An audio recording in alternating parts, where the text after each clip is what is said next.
Hey there everyone, this is Jessica from DomesticatedMe.com. If you're new to my channel, welcome, bienvenidos. My name is Jessica Flores and I am a lifestyle creator that covers everything from fashion to beauty, DIY projects, travel vlogs, Disney, and so much more. So if you're not subscribed, go ahead and click subscribe right now and the little bell icon next to the subscribe button so that you can set your notifications on for all. That way you don't miss a thing. All right, so today I am diving into this trailer for the new Disney film Encanto, which will be released in November 2021, just in time for my birthday. I'm so excited. This was a gift to me. I'll take it as a personal gift to me from Disney. There's a lot of things in there that I caught that hasn't been mentioned. I mean, it's brand new, this film. The trailer was just released a few hours ago by the time I'm filming this, but I want to share with you some of the context and the things that I saw that have to do with Colombian culture, from literary works that you may not know about, and yeah, I'm excited to share. The name of the movie is Encanto, which means enchanted, but it can also be used to reference like a pleasure. So when you meet someone, you can say encantado de conocerlo, and that means it can mean like a pleasure to meet you, but it's really literally translated to like, I'm enchanted to meet you, I'm thrilled to meet you, I'm happy to meet you. It's also a term of endearment, so it could mean, so it's used like my dear, my precious, my beloved.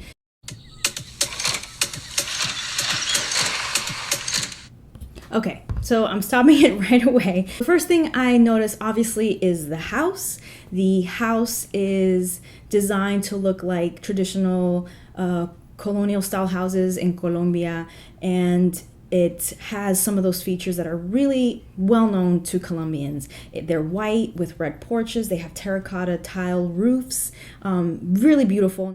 The colorful parts of the home are very similar to the bright colonial houses found in old cities like Cartagena on the Colombian coast.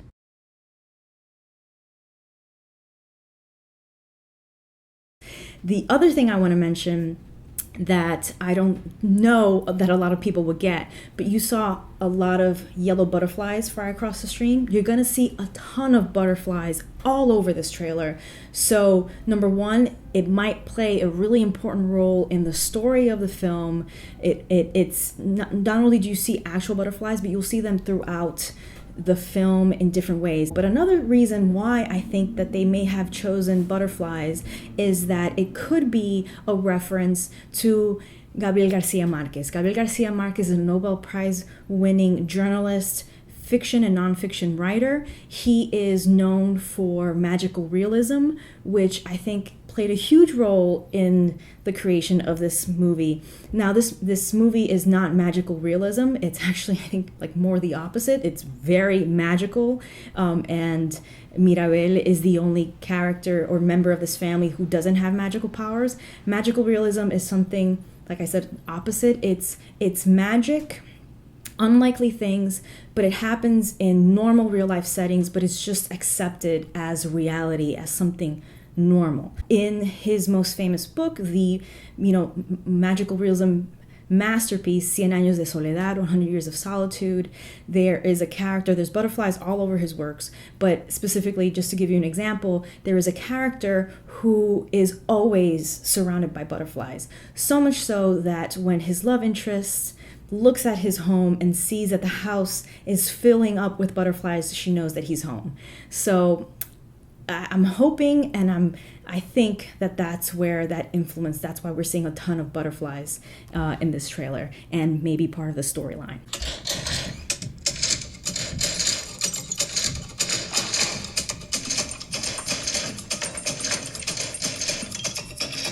Okay, stopping it yet again. So we've seen the house exterior, now we're seeing the interior of the house. I love seeing the tiles on the ground. I also really love seeing those beautiful patios and interior courtyards. But this moment right here in the kitchen is probably one of my favorite, visually one of my favorite parts of this trailer, because it reminds me of my aunt's kitchen in Pereira. It's very true to a lot of the homes there. I also, you see that coffee is being poured. coffee is super important to Colombians. Colombian coffee is one of Colombia's greatest exports, but also this moment is the first moment that we're seeing arepas in a Disney film for the first time. Arepas are a huge part of Colombian cuisine, also a big part of Venezuelan. And what they are patties made out of ground maize, and they're different styles of it, but it's always a corn-based patty. And yeah, love seeing that right off the bat in the beginning of this trailer.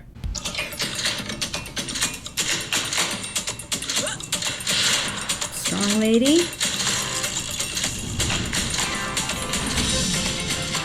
Okay, something else that I have to point out, obviously. So here we have a young member of the family who seems to have, to be able to communicate or has a really strong connection with animals.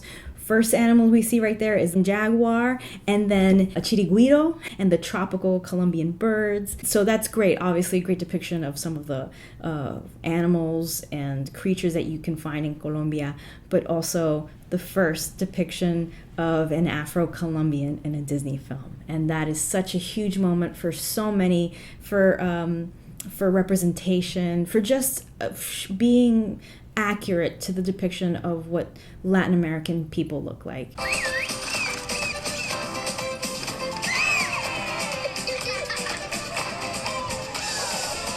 So a shapeshifter.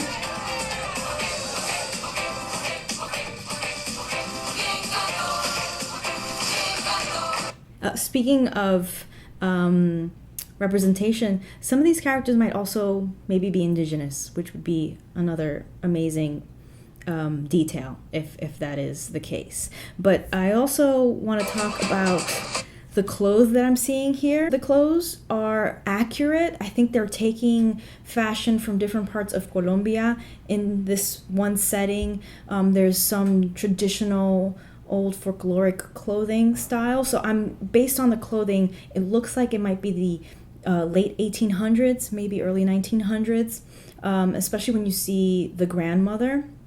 That's very old school clothing. And the men seem to be wearing light linen, light cotton style shirts, which is something that you see a lot in the Caribbean coast. So places like Cartagena, Barranquilla, Santa Marta, that's very common there because it's so hot. The dresses worn by the women in the trailer feature traditional folkloric fashion from different regions of Colombia. For example, chapolera styles from the coffee region, huila or sanjuanero dresses.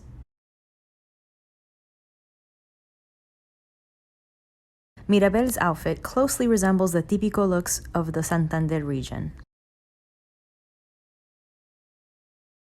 Something else I'm seeing are ruanas, which is basically like the Colombian version of ponchos.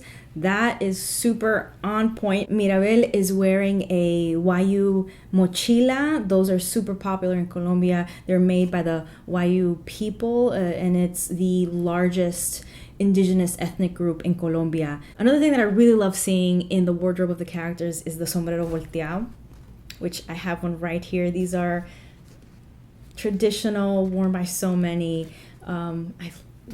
So they did a really good job. So that's why I think that they've put a lot of thought into representing Colombia as a whole, not just certain regions or certain people. They're doing their best, in my opinion. They're doing a good job, in my opinion, of being representational of the entire country. So one of the other things that I love, and I mentioned this in my last video, I'm so excited for the masses to finally know what Colombians have always known, and that is that the accordion is a super cool, amazing instrument. We've listened to it across musical genres in Colombia. It's amazing. If you can listen to some of our best musicians playing the accordion, it's freaking cool.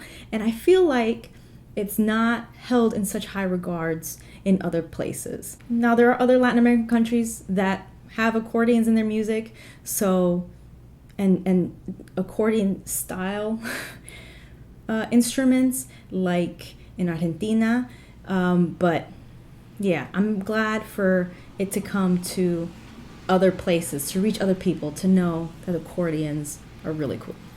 One last moment I want to show you is this scene where she's given a basket of gifts. This could be a reference to the celebration of Dia del Ahijado, or Godson or Goddaughter Day. It's a tradition in places like Cali and Valle del Cauca, so that might mean that this is Mirabel's godfather.